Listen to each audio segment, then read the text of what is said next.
Bueno, pues bienvenidos. Mi nombre es Nidia Mirna Rodríguez Alatorre y soy directora del Museo de la Basílica de Guadalupe. Hoy estoy aquí con ustedes para hablar un poquito acerca de unas expresiones culturales que forman parte de nuestra colección, a las que denominamos exvotos. Y nos encontramos en uno de los espacios más bellos de nuestro museo. Es el pasillo que nos recibe al entrar a este recinto, y es un pasillo que se conoce como el pasillo de exvotos, precisamente porque en todos sus muros vamos a encontrar este tipo de expresión cultural y devocional. Y bueno, la palabra exvoto proviene del latín ex votum, que se refiere a una promesa que se materializa. Es una promesa, nos está hablando de un compromiso de aquellas personas que hicieron esa promesa a Dios, esa promesa a la Virgen, y finalmente al cumplirse el milagro de lo que se pidió, pues obviamente ellos, en son de agradecimiento, en son de compromiso, traen estas expresiones culturales al lugar, pues obviamente devocional. Finalmente, estos exvotos en un principio eran exhibidos en alguna parte del santuario guadalupano, y hoy pues forman parte de nuestra preciosa colección del Museo de la Basílica de Guadalupe. Tenemos una colección bastante grande del tipo de exvoto pictórico, que es el que pueden ustedes ver a mis espaldas. Tenemos 2.886 exvotos pictóricos, siendo el más antiguo, que lo tenemos ubicado en el siglo XVIII, y pues los más modernos se ubican más o menos a lo que es la mitad del siglo XX. ¿De dónde proviene esta necesidad del ser humano de agradecer por medio de un objeto material al ser sobrenatural?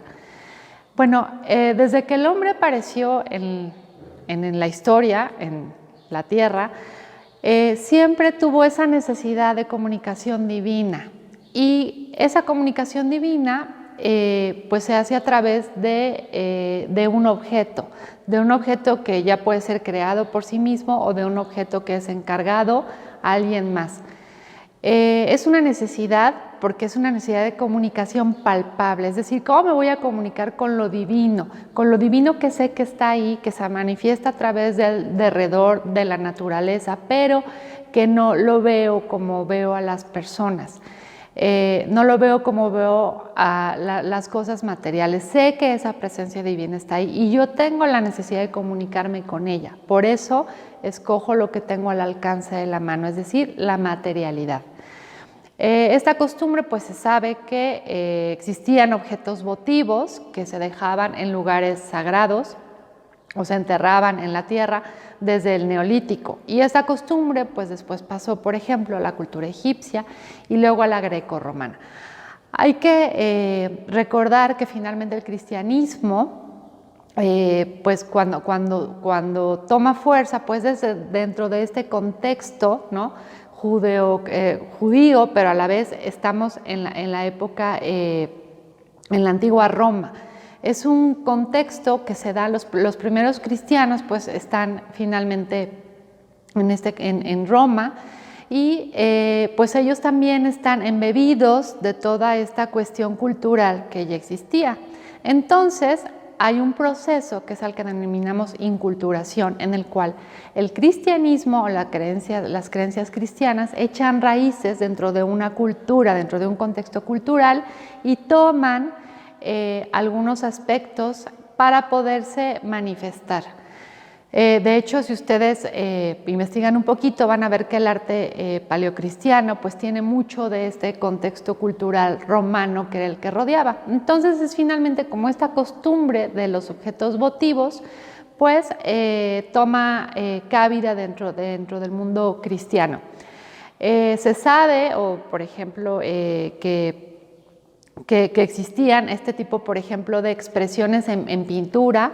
En escritos de Cicerón se han encontrado que habla de pinturas narradas, relatos pintados que tenían este sentido votivo. Entonces es como finalmente esta costumbre se vuelve, es adoptada finalmente por los cristianos, por la piedad popular, entendiendo a esta como el pueblo de Dios vive la fe. Esta costumbre pues obviamente se va desarrollando, va a llegar aquí obviamente en la Nueva España, ¿no? De toda esta tradición europea, y aquí también toma otro contexto y adopta cuestiones culturales propias del pueblo mexicano. Entonces, por ejemplo, hay iglesias que también se hicieron como exvotos, ¿no? Un ejemplo es el Pocito que tenemos aquí en la villa, es una arquitectura votiva, ¿no? Se hizo sin que el arquitecto cobrara nada, sin que la gente que participó cobrara nada. Finalmente por eso se dice que es también una arquitectura votiva. Pero también tenemos, por ejemplo, los llamados milagritos que ustedes han visto, que son estas pequeñas figuras que representan piernitas, bracitos, ojitos, que nos hablan finalmente pues de milagros, sobre todo curativos, ¿no? Se pueden mandar a hacer, muchas veces se compran, muchas veces se pueden mandar a hacer, ¿no? Por ejemplo, encontramos pequeñas muletitas o pequeñas miniaturas de tipo joyería que se mandan a hacer en consecuencia de este milagro como agradecimiento y se traen al lugar devocional, en este caso, bueno, pues aquí al santuario guadalupano. Y finalmente tenemos también estos pequeños relatos pintados que refieren a, como ustedes lo ven, son pequeñas pinturas en las cuales se nos está narrando una historia, no solamente a través de la imagen, sino también a través de un relato que se inscribe en un lenguaje también de orden popular, es decir, es un lenguaje fonético. Muchas veces vamos a encontrar miles de errores ortográficos y demás, y este tipo de pinturas son de verdad pues maravillosas. Cuando este tipo de exvoto pictórico tuvo su auge fue alrededor del siglo XIX. Ustedes pueden ver que son pequeñas, generalmente están hechas sobre lámina de hierro o hoja de lata, están pintadas al óleo la mayoría y todas tienen algo en común. Vamos a ver en ellas dos tipos de escenas: la terrenal, donde se encuentra el oferente, es decir, quien mandó a hacer el exvoto, que generalmente en la cartela, en la que se encuentra siempre en la parte de abajo, donde vemos el relato escrito, vemos el nombre de esta persona. ¿Cómo vamos a reconocer al oferente? Bueno, porque está obviamente en una posición de rezo, en una posición de clamor. Y después, en esta misma escena, vamos a ver la parte que habla de la cuestión celestial, en la cual, pues obviamente, como estamos en un museo dedicado a la Virgen de Guadalupe, pues todos estos exvotos vamos a tener a la Virgen de Guadalupe en la parte celestial, que bueno, obviamente siempre va a estar reconocida, o va a estar en el cielo, o va a estar rodeada de nubes, o si está en un contexto donde no se ve el cielo, siempre va a haber como elementos que nos hablan de la cuestión divina y celestial. O sea, son historias reales que la gente vivió, que está agradeciendo a Dios a través pues, del milagro concedido, obviamente por intercesión de su Santísima Madre. Una cosa muy interesante de estos exvotos, como les digo, además de ser objetos que nos hablan de una gran espiritualidad que está contenida en ellos, es que como vienen genuinamente del pueblo, podemos a lo mejor realizar un estudio histórico a través de ellos, ¿no? ¿Por qué? Porque vemos, por ejemplo, que muchos están relacionados con acontecimientos que fueron parte de la historia de México, algunas guerras, de parte de México y del mundo, ¿no? También podemos ver cuestiones que hablan sobre la Segunda Guerra Mundial, o también podemos ver cuestiones de cómo se vestía la gente, ¿no? En el lenguaje escrito también la manera de expresarse de la gente, y también en el lenguaje iconográfico, es decir, el referente a las imágenes, vemos estilos pictóricos que van evolucionando, ¿no? Los que se acercan al siglo XIX tienen un estilo, pues a lo mejor como más ligado al periodo romántico, y conforme vamos, por ejemplo, adentrándonos en el siglo XX, ¿no? Hacia los 60, los 70, vemos, por ejemplo, imágenes que van tomando también como los estilos del cómic, ¿no? Son estilos diferentes, nos está hablando de que finalmente el lenguaje o la manera de comunicarse del ser humano va cambiando a través de las expresiones gráficas, que son muy interesantes.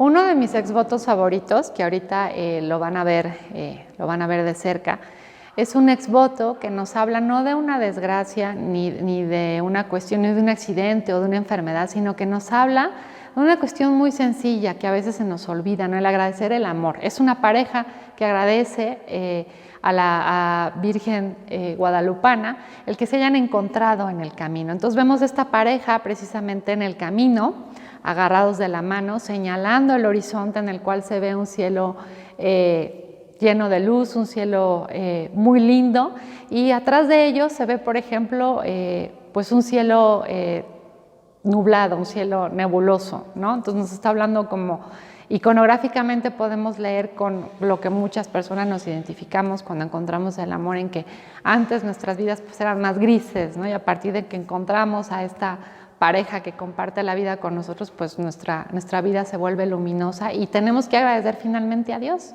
Bueno, yo quiero invitarlos de verdad a que nos visiten, a que conozcan de verdad este espacio, no una, sino muchas veces, porque con una sola visita no van a poder leer todas las historias que se van a encontrar aquí en estos exvotos.